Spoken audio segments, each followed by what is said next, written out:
Atensyon mga SSS pensioners, second tranche, 1,000 pesos pension increase at pera ng SSS malalagay sa alanganin dahil nga sa itinalagang tao ni Pangulong Bongbong Marcos na si Joseph Declaro bilang SSS President.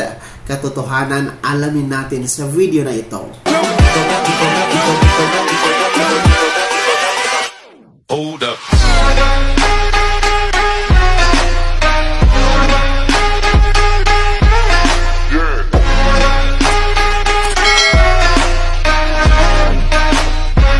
Hello mga ka-vlogs! Welcome dito sa aking YouTube channel. Magandang araw po sa lahat ng mga manonood. Saan po kayong dako sa mundo? Kumusta mga ka-vlogs? Isang katanungan mula sa ating manonood na delikado nga po daw ang pera at second tranche 1,000 pesos pension increase ng SSS dahil nga po sa tao ni Pangulong Bongbong Marcos ang itinalaga bilang bagong SSS President. Kaano ito katotoo? Mamaya-maya pag-uusapan natin. Pero bago ang lahat, kung bago ka pa lang dito sa aking YouTube channel o di kaya hindi ka pa nakasubscribe, abay click nyo muna ang ating subscribe button na nasa baba. Huwag nyo kalimutan na pindutin ang notification bell. Ilagay nyo po sa all para naman updated kayo sa lahat ng mga videos na aking i-upload. Ayan mga SSS members and pensioners, isa pong katanungan at komento mula sa isa sa ating manonood dito sa ating YouTube channel. Ayan, itatago lamang po natin ang kanyang pangalan for confidentiality, no? And for safety na din po. Ang kanyang sinasabi po ay delikado po daw ang SSS, particular ang pera ng SSS, no, dahil sa bagong SSS President na si Mr. Joseph Declaro, sapagkat ito nga po daw ay itinalaga ng Pangulong Bongbong Marcos. Baka po daw maubos ang pera ng SSS, no, at hindi na maibigay ang mga benepisyo kagaya po ng second tranche 1,000 pesos pension increase. And ang sinasabi po niya ay baka po magising na lang tayo, no, isang araw na wala ng pera ang SSS. So, komento po yan ha mula sa ating isa sa manonood dito sa ating YouTube channel. Well, gaano nga ba ito katotoo na delikado ang SSS sa pagtalaga ng Pangulong Bongbong Marcos sa kanyang tauhan bilang SSS President, no? Gaano ito katotoo? Dapat ba tayong mag-alala at mangamba regarding dito?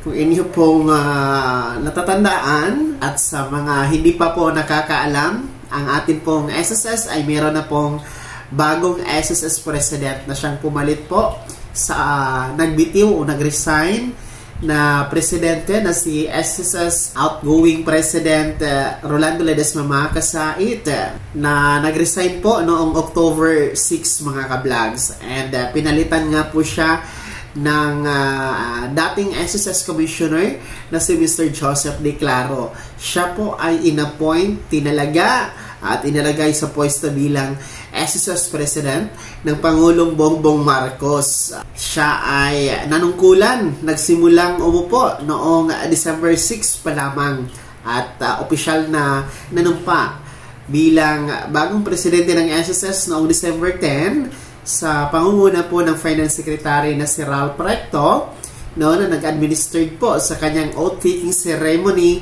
last October 10. So, siya na po ang ating bagong SSS President ngayon, si Mr. Joseph Declaro, na galing po sa pagiging SSS Commissioner din po. So, balikan natin ang katanungan na dapat na tayong mangamba dito sa sinasabi ng ating isang manonood na delikado po ang SSS dahil nga po dito sa pagtalaga ng Pangulong Bongbong Marcos kay Mr. Joseph Declaro. Well, ang kasagutan po dyan ay wala tayong dapat ipangamba, no? Wala tayong dapat katakutan.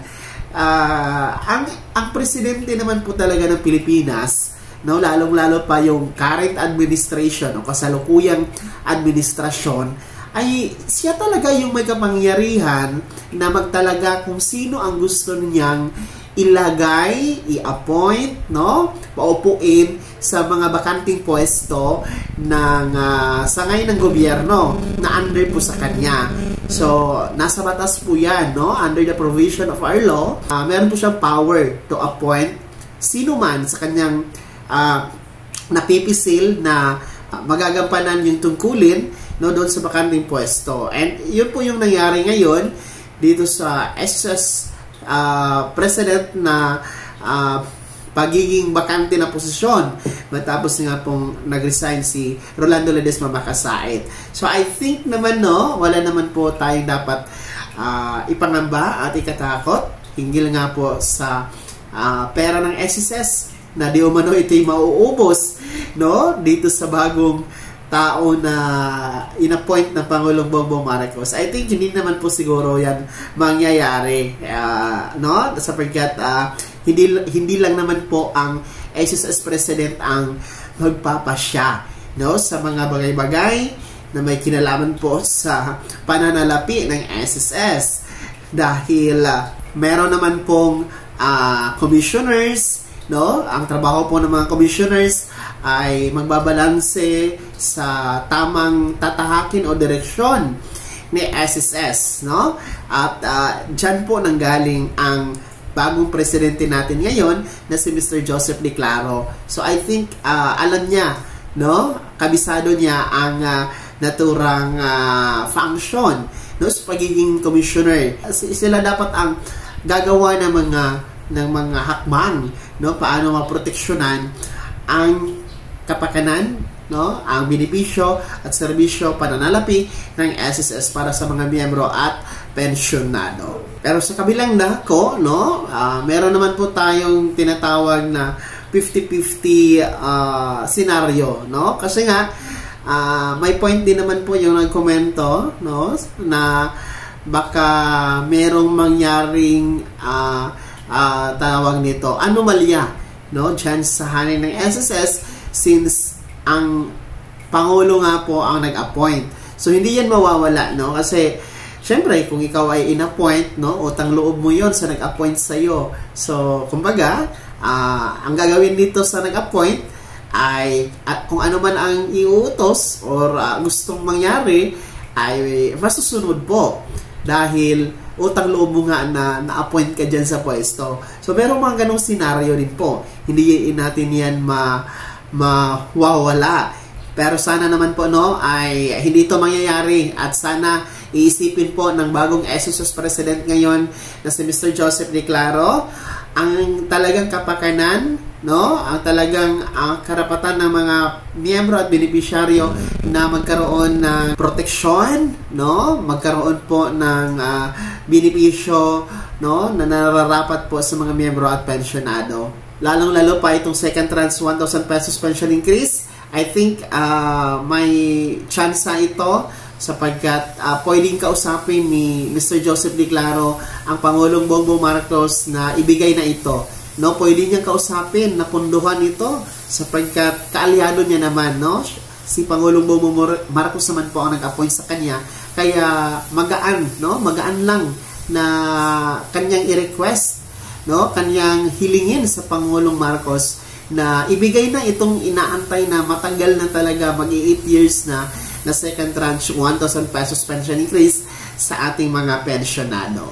Kaya naman mga SSS members at SSS pensioners, ano po ang komento ninyo at reaction sa usapin na ito? Kayo po ba ay naniniwala na delikado ang SSS? Baka maubos ang pera dito sa pagtalaga ng Pangulong Bongbong Marcos kay Mr. Joseph Declaro bilang SSS President. Naniniwala po ba kayo o hindi? Ano ang inyong opinion at kuro-kuro? I-share nyo na po sa comment section na nasa baba. Bago ako magtapos sa video na to, kung gusto nyo pong sumuporta sa aking YouTube channel, maaari nyo pong i-click ang ating super thanks button na nasa baba. Sa mga gusto mong i-membro, pwede po, i-click nyo pong ating join button. Maraming perks dyan mga vlogs. Be my member now. Sana naging gabay ang video na to kahit paano na pag-uusapan natin ang mga mahahalagang bagay-bagay na may kinalaman sa pagiging miyembro, benepisyaryo at pensyonado sa SSS. Kung hindi ka pa nakasubscribe dito sa aking YouTube channel, maaari nyo nang i-click ang ating subscribe button na nasa baba. Huwag niyong kalimutan na pindutin ang notification bell. Ilagay niyo po sa all para naman updated kayo sa lahat ng mga videos na aking i-upload. Maaari niyo din i-like ang video na to at kung meron ka pang mga katanungan, maaari niyo i-comment sa comment section na nasa baba. Paki-follow na din po ang aking official Facebook page na nasa screen niyo. Muli po ako si Daniel Timpawa na nagsasabing dito sa aking YouTube channel, Pawang Katotohanan at lahat totoo lamang.